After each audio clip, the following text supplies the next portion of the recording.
जी। Hello. हाँ, आपकी आवाज आ रही है दादा।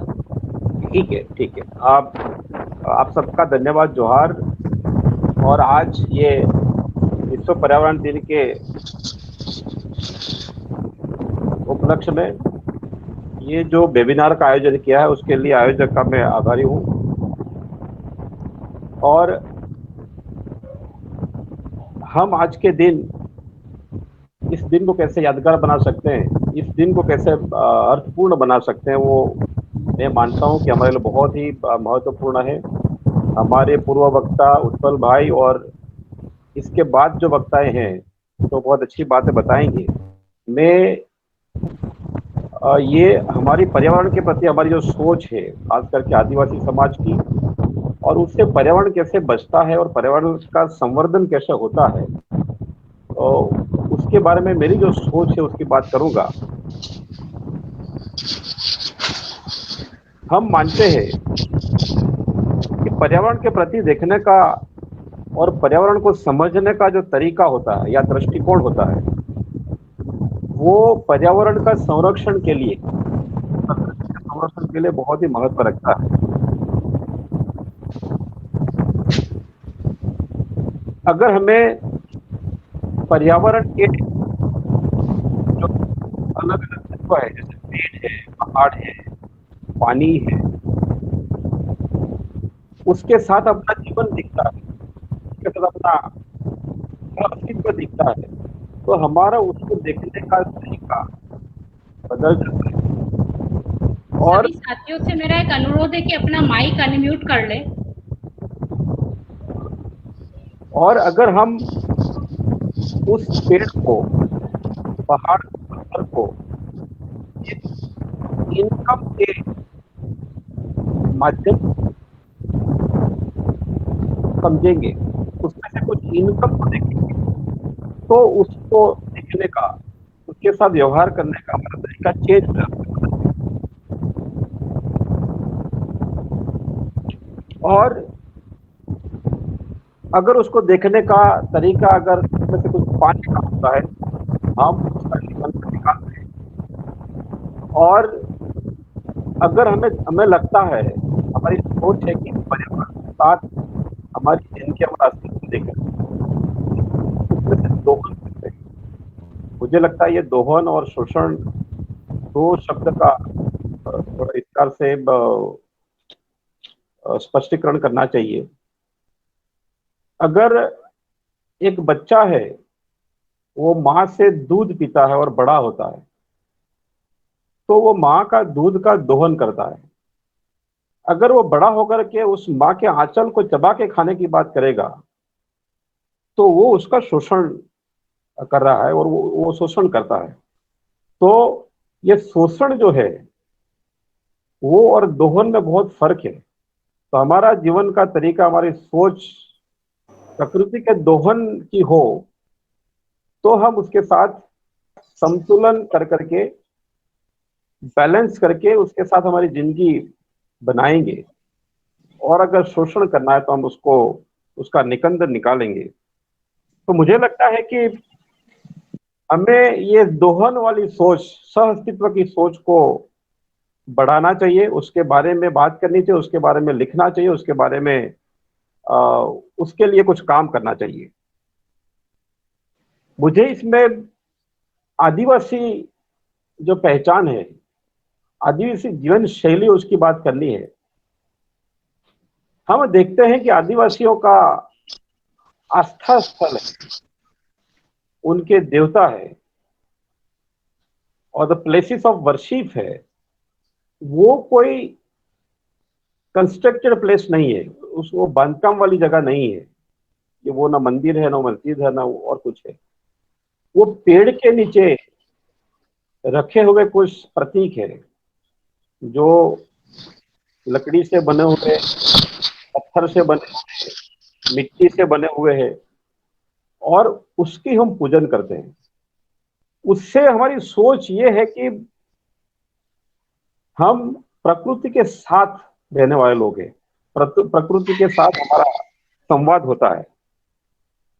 तो और वहां पर जो पेड़ होते हैं, जो हमारे आस्था के स्थल है वहां पर जितने भी पेड़ होते हैं उसकी हम संभाल करते हैं, और उसके लिए कोई कानून नहीं होता है कि इस पेड़ को नहीं काटना, ये पेड़ काटने से कुछ सजा होती है, कुछ दंड होता है, ऐसा कुछ नहीं होता है।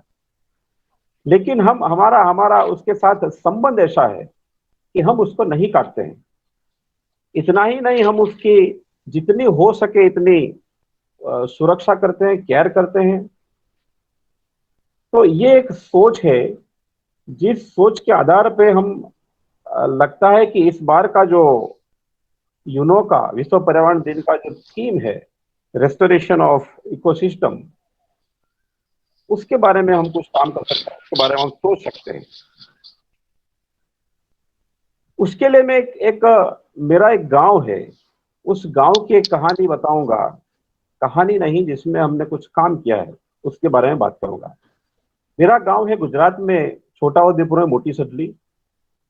उस गांव में एक पहाड़ है। पहाड़ है बाबो टुंडवो और आई टुंडवो, ये दोनों हस्बैंड एंड वाइफ हम देखते हैं। बाबो यानी कि पिताजी से बड़ा भाई, और आई यानी कि उनकी पत्नी, जिसको हम आजी बोलते हैं, आई बोलते हैं। तो ये दो पहाड़ है हमारे यहाँ। इस पहाड़ पे सालों से लोग पूजा वगैरह करते हैं, और वहां पर कुछ ही लोग जाते हैं। जाते थे इससे पहले 5-6 लोग जाएंगे, गांव का मुखिया जाएगा, कुछ पूजा करने वाला जाएंगे। तो उस पहाड़ में इतने 3-4 लोग जाते थे, और उसकी आस्था के बारे में लोगों को पता नहीं था। तो वो पूरा पहाड़ सिर्फ पत्थर का ढग था, और कुछ नहीं था। तो हम लोगों ने, कुछ लोगों ने मिलकर के सोचा, गांव के कुछ युवाओं ने, कुछ वडील ने मिलकर के सोचा कि हमें यह पहाड़ को बचाना चाहिए। पहाड़ को बचाने का मतलब क्या है? पहाड़ को बचाने का मतलब है वहां पर जंगल का विकास करना, संवर्धन करना, जो है उसको संभालना। तो हम लोगों ने एक मीटिंग करके हमारे गांव में यह तय किया कि हर साल अखात्रीज का जो त्योहार होता है, अखात्रीज आदिवासियों में एक नया साल होता है, तो उस दिन से प्रकृति अपना रूप बदलती है। उस अखात्रीज के दिन हमने ये तय किया कि हम लोग वहां पर जाएंगे, उस पहाड़ की पूजा करेंगे। और हमने कुछ मीटिंगें करी, और हमने चर्चाएं करी कि पहाड़ को संभालना मतलब क्या करना है, उसके प्रति आस्था होना मतलब क्या होता है।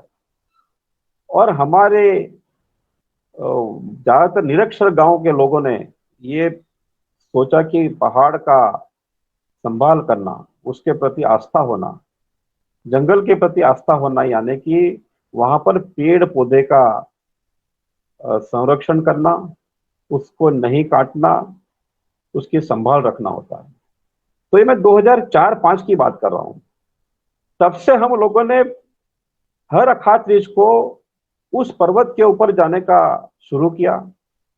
लोग पूजा करना शुरू कर दिया। अखात्रीज के दिन रात 12 बजे के बाद लोग जाना शुरू करते हैं, पूरा दिन जाते हैं, कुछ दिनों तक जाते हैं। उससे हुआ ये कि उस पहाड़ के आसपास का जो जंगल है, उसको लोगों ने काटना बंद कर दिया। और हमने साथ साथ में हमारे गांव में हर साल कुछ पौधे बांटना शुरू किया। 6-7 साल हमने ये किया। उससे ये हुआ कि गांव में भी जंगल बढ़ गया, और जो जंगल का एरिया है, जो पहाड़ है, वहां पर भी जंगल बढ़ गया। हमारे गांव के लोग कुछ सालों तक ये जंगल के जो फल होते हैं, टिमरू, चारोली, आलड़ा, काफी काफी फल होते हैं, और भी कई चीजें होती हैं जिसको भूल गए थे। तो बहुत आश्चर्य की बात है, कुछ सालों में वापस आ गया, और आज हमारे गांव में ये सब फल उपलब्ध हैं। तो उसके साथ आस्था बढ़ने से ये जंगल की सुरक्षा बढ़ गई। तो मुझे ये लगता है कि ये इकोसिस्टम को, पर्यावरण को, एनवायरनमेंट को रिस्टोर करने के लिए हमें उसके साथ अपने आप को, समाज को, लोगों को जुड़ना चाहिए। अगर जुड़ गए तो हम प्रकृति के दोहन की बात करेंगे, दोहन के लिए सोचेंगे। उसके साथ उसमें जो भी कुछ चीज है जैसे हम माँ का दूध पीते हैं उस तरह से उसका दोहन करेंगे। और इतना ही नहीं, और कोई नुकसान करने वाला आता है बाहर से, तो हम जिसकी पूजा करते हैं, जिसके साथ हमारी आस्था है, उसका कोई कोई नुकसान करेगा तो हम वो बर्दाश्त नहीं करेंगे। वो बहुत साहजिक है, स्वाभाविक है। तो उस तरह से हमारा जंगल बढ़ा। मुझे ये लगता है कि इस सोच को व्यापक करें, और इस साल का जो थीम है एनवायरनमेंट का रिस्टोर करना, रेस्टोरेशन करना, उसमें हम इस सोच को लगाएं तो हम काफी हद तक इसमें सफल हो सकते हैं, कुछ काम कर सकते हैं। क्योंकि कानून से, सरकार के फॉरेस्ट डिपार्टमेंट से, सरकार की पुलिस से कई जंगल बचा हो, कई जंगल का संवर्धन हुआ हो, पेड़ बड़े हुए हो, ऐसा बहुत कम, या तो नहीं, ऐसा कोई इतिहास नहीं है, ऐसा कोई भी एग्जाम्पल मॉडल हमारे पास नहीं है। लेकिन लोगों की आस्था बढ़ती है तो उस जगह का विकास होता है, वो हम बहुत ही साहजिक तरह से समझ सकते हैं। तो इस बात के साथ मुझे कल जो विश्व पर्यावरण दिन है 5 तारीख का, उसके साथ हमारी आस्था जो है, आदिवासियों की तो आस्था ही है जंगल के साथ, प्रकृति के साथ, पहाड़ के साथ, नदी के साथ, जानवर के साथ, पेड़ के साथ, उस आस्था को हम जीवंत करें और उस आस्था को हम और लोगों के साथ भी शेयर करें। तो वो करने से थोड़ा बहुत इम्पैक्ट आएगा कि लोग प्रकृति का संरक्षण करेंगे। और अगर लोग प्रकृति को पूजना शुरू करेंगे, नदी को पूजना शुरू करेंगे, पहाड़ को पूजना शुरू करेंगे, उनके प्रति आस्था को जाहिर करेंगे, तो मैं मानता हूं कि उनका शोषण करने वाले जितने भी ताकतें हैं, या तो उस शोषण को नहीं रोकने वाली सरकारें हैं, उस सरकार को भी हम थोड़ा बहुत संदेश दे पाएंगे, उनकी संवेदना को जागरूक कर पाएंगे कि ये ठीक नहीं कर रहे हैं। क्योंकि आज के दिन में जब पूरी दुनिया कोरोना के साथ जूझ रही है, दुनिया को पता ही नहीं है कि इसके सामने कैसे लड़ा जाए। ऐसे वक्त में पर्यावरण के प्रति हमारा जो रिश्ता है उसको मजबूत करना बहुत जरूरी है। हम पिछले 1.5 साल से देख रहे हैं कि इंसान ने बनाए जितने भी आस्था के स्थान है, सब में ताला लग गया है। एक ही जगह है प्रकृति जो हमें बचा रही है, जहां पर हम खुले में जाकर के अपने आप को सुरक्षित महसूस कर रहे हैं।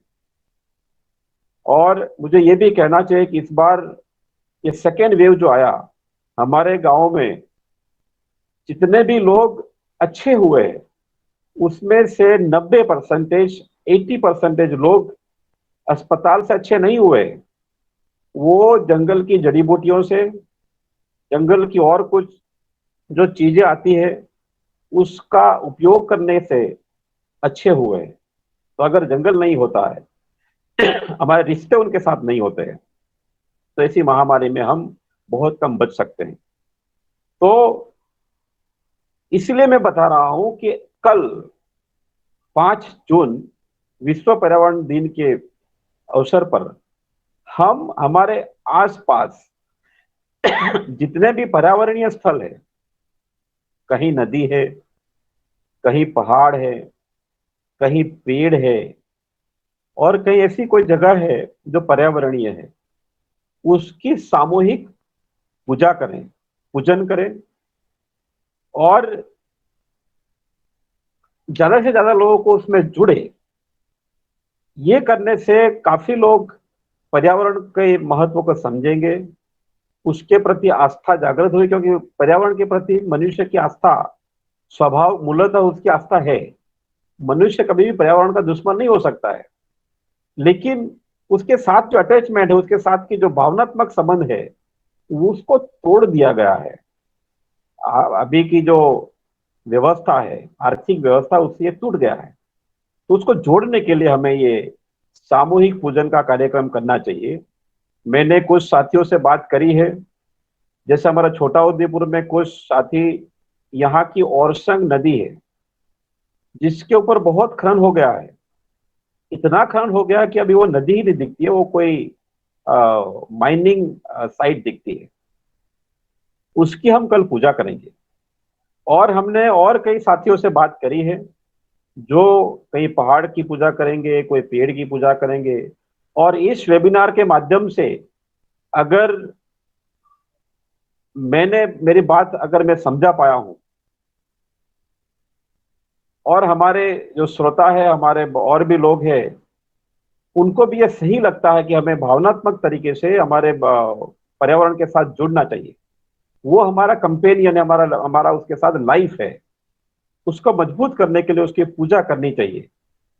तो ये जो मेरी सोच है, ये आप लोग भी उसको मानेंगे ऐसा मैं मानता हूँ। और अगर ये करते हैं तो पर्यावरण दिन से हम ये रेस्टोरेशन की सोच हमारे दिमाग में आएगी और ये ये काम होना शुरू होगा ऐसा मैं मानता हूँ। तो ये मेरी बात है। इससे इससे मेरी बात मैं खत्म करता हूँ। आप सबका बहुत बहुत धन्यवाद। Thank you. बहुत बहुत आभार आदरणीय सम्माननीय प्रोफेसर अर्जुन जी राठवा। आपने गागर में सागर भरने का प्रयास किया और बहुत ही सराहनीय सुझाव भी आपके आए हैं कि हम लोगों को प्रकृति के साथ में जो हम शोषण कर रहे हैं या फिर जो संग्रहण की प्रवृत्ति है उससे बच करके जरूरत के मुताबिक हम उतना ही लें जितना हमें उपयोगी या हमारे लिए जरूरी हो, और साथ ही प्राकृतिक साधन संसाधनों का संतुलित उपयोग के साथ में हमारी जो अपनी पहचान रही है आदिवासियों की प्रकृति पूजक, प्रकृति रक्षक और प्रकृति प्रेमी जीवन शैली है, उसको हम पुनः कैसे जीवित कर सकते हैं। तो इसके साथ में जैसे हम प्राकृतिक जो जितने भी साधन संसाधन या जो स्थल है उनका संरक्षण और संवर्धन कैसे करते हैं, जैसे पहाड़ों का संरक्षण है, नदियों का संरक्षण है, पेड़ पौधों का है, जंगलों का है, वह संरक्षण और संवर्धन कैसे कर सकते हैं, उसके लिए आपका सुझाव है कि उसके प्रति हमारी आस्था जगाएं। जिस चीज में हमारी आस्था होगी, हम भावनात्मक रूप से जुड़े हुए होंगे, तो उसका संरक्षण स्वाभाविक रूप से हो जाएगा, जैसा कि अन्य चीजों में भी हमने को देखने को मिलता है।